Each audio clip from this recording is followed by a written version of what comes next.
Je voudrais donc vous poser deux questions très nettes, mon général, qui seront les dernières d'ailleurs de cet entretien.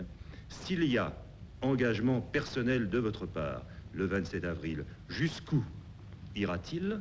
Et si vous entendez mettre votre mandat dans la balance, que répondrez-vous ou que ferez-vous répondre à ceux de vos adversaires qui ne manqueront pas, une fois de plus, de vous accuser de transformer ce référendum en plébiscite?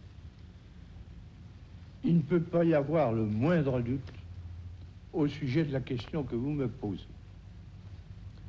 De la réponse que le pays fera à ce que je lui demande va dépendre évidemment soit la continuation de mon mandat, soit aussitôt mon départ.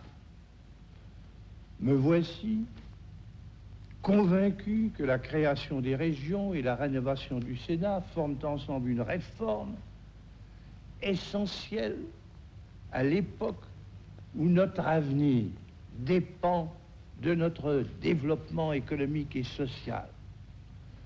Me voici assuré que cette réforme fait partie intégrante de la participation, qui est la voie que nous devons suivre pour rendre plus humaine et plus efficace la société moderne et pour éviter les pires secousses.